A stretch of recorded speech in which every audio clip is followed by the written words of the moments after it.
Hello किसान भाइयों, मैं हूं आपका मछली वाला भैया उन्मेष दरिया फिशरीज गजेट एंटरप्रेन्योर और आप देख रहे हैं ऑस्कर फिशरीज। किसान भाइयों, सरसों खली का हम लोग अपने एग्रीकल्चर में बहुत ज़्यादा प्रयोग करते हैं।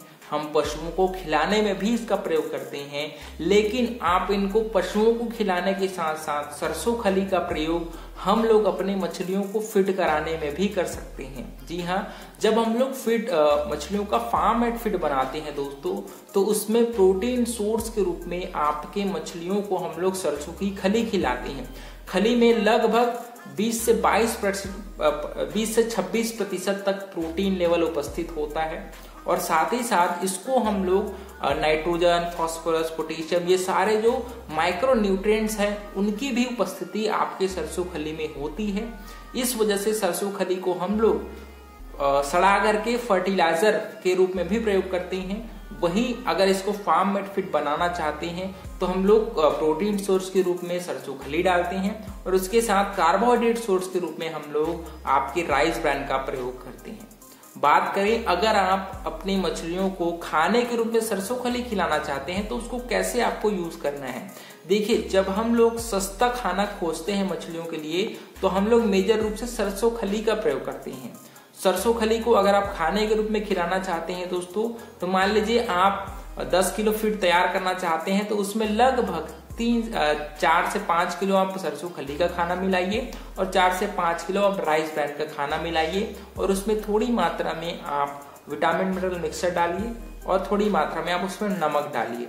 इन सभी को आपको क्या करना है, पानी लेना है, पानी में उसको थोड़ा सा फुला लेना है। मान लीजिए आप सुबह खाना खिलाते हैं 8 से 9 बजे, तो आप कोशिश करिए कि रात में इन दोनों खाना को आप पानी में भिगा करके छोड़ दीजिए। स्टार्टिंग में जब आपकी मछलियां छोटी होती है तो हम लोग सरसों खली को घोल बना करके, अच्छे से घोल बना करके डालते हैं, लेकिन जैसे जैसे आपकी मछलियां बड़ी होती जाती है तो हम लोग अपने सरसों खली को घोल बना करके ना डाल करके हम लोग उसको गोला बना करके डालते हैं, मतलब चिपचिपा। जैसे हम लोग आटा गूंथते हैं उसी प्रकार से आटा गूंथने टाइप का हम लोग लोंदा तैयार करते हैं अपने सरसों खली का और अपने तालाब में लगभग 4 हिस्सों में अपने सभी सरसों खली को गोला बना करके उसमें फेंकते हैं। बहुत बार हम लोग सरसों खली को बैग फीडिंग के रूप में मछलियों को खिलाते हैं, क्योंकि क्या होता है ना, सरसों खली जब हम लोग तालाब में डालते हैं तो हमको ये अनुमान नहीं लग पाता कि मछलियां कितना खाना खा रही हैं और कितना वेस्टेज के रूप में जा रही हैं। तो इसको नापने के लिए हम लोग क्या करते हैं, हम लोग ऐसा एक बोरा लेते हैं जिसमें छेद रहे और उस छेद वाले बोरे में हम लोग सरसों खली को सीधा डाल देते हैं, भिगाने की जरूरत नहीं है, और उसको सिर्फ अपने तालाब में ऊपरी हिस्से में लटका देते हैं ताकि थोड़ा हिस्सा पानी के टच में रहे और थोड़ा हिस्सा आपके तालाब के बाहर रहे, जिससे मछलियां फीडिंग करेंगी, जिसको हम लोग डिमांड फीडर बोलते हैं। और इससे ये अनुमान आपको लग जाता है कि मछलियां एक दिन में कितनी खाना खा पा रही हैं या फिर खाना आपका बच रहा है, जिससे फीड का वेस्टेज कम होता है और आपकी सरसों खली, क्योंकि आजकल सरसों खली का भी प्राइस लगभग 30 रुपीज तक पहुंच गई है, तो उससे अच्छा ये है कि आप अपने सरसों खली को मेजर करिए कितना मछलियों का डिमांड है, उसी के हिसाब से आप अपने तालाब में सरसों खली को डालिए। दूसरी बात, जब हम लोग तालाब की तैयारी करते हैं दोस्तों, तो उस समय भी हम लोग फर्मेंटेशन के रूप में सरसों खली डालते हैं। मान लीजिए आपका 1 एकड़ का तालाब है तो उसमें लगभग 700 से 800 किलो हम लोग गोबर डालते हैं और उसमें 25 किलो तक हम लोग सरसों खली को उसके साथ मिला करके उसमें DAP, urea, single super phosphate, इन सभी को मिला करके और उसको सड़ा करके हम लोग अपने तालाब में डालते हैं, क्योंकि आपके सरसों खली में भी आपकी नाइट्रोजन, फास्फोरस, पोटेशियम, ये सारे जो न्यूट्रिएंट्स है वो उपस्थित होता है। इस वजह से इन सभी न्यूट्रिएंट्स का प्रयोग करके आपके जो प्लैंकटन है वो डेवलप होता है और आपके तालाब में प्राकृतिक भोजन की उपलब्धता है वो दोस्तों बनी रहती है। इस वजह से हम लोग तालाब की तैयारी के दौरान भी सरसों खली डालते हैं। और दूसरी बात, जब हम लोग तालाब में मछली छोड़ने के बाद भी जब तालाब में प्राकृतिक भोजन की कमी हो जाती है तो हम लोग सरसों खली, राइस ब्रांड लगभग पर एकड़ आपको 15 से 20 किलो सरसों खली और 10 से 12 किलो आपको राइस ब्रांड और उसके साथ लगभग 5 किलो डीएपी, 5 किलो यूरिया और इसमें लगभग 250 ग्राम आप ईस्ट जो पाउडर आता है या फिर अच्छी कंपनी का प्रोबायोटिक्स, उसको, इन सभी को हम लोग लगभग 2 दिनों तक एक गड्ढे में सड़ाते हैं, फिर अच्छे से घोल बना करके हम लोग अपने तालाब में इसकी छिड़काई करते हैं। इससे ये होता है कि जब आपके तालाब में प्राकृतिक भोजन कम हो जाती है तो पानी है एकदम से साफ सुथरा दिखाई देता है। लेकिन अगर आप अपने मछलियों को ज्यादा कमर्शियल फीड नहीं खिलाते तो आप इस फर्मेंटेशन विधि से भी सरसों खली को सड़ा करके भी आप तालाब में प्राकृतिक भोजन बना सकते हैं।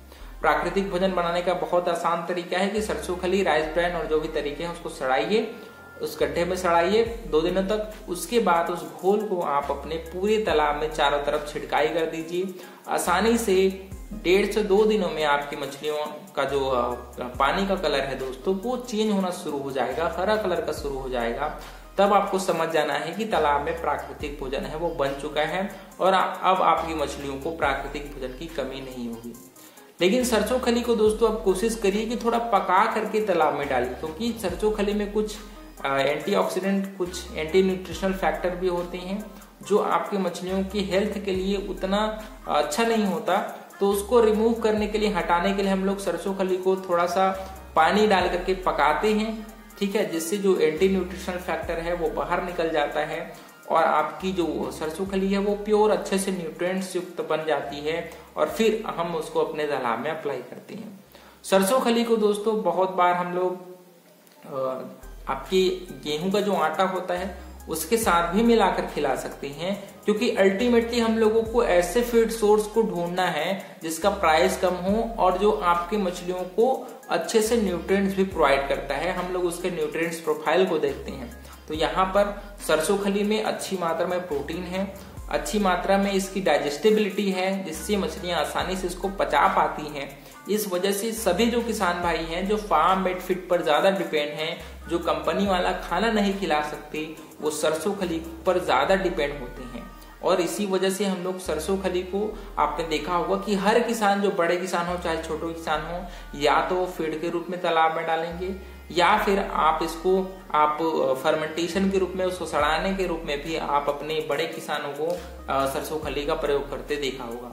तो इस वजह से कोई भी किसान रहे, छोटा रहे बड़ा रहे, सरसों खली डेफिनेटली आप अपने तालाब में जरूर डालिए। इसके बहुत ही अच्छे फायदे आपको दिखाई देंगे।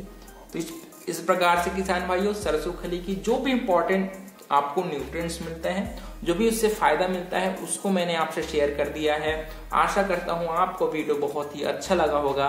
ये वीडियो अच्छा लगा हो तो वीडियो को लाइक जरूर करिए।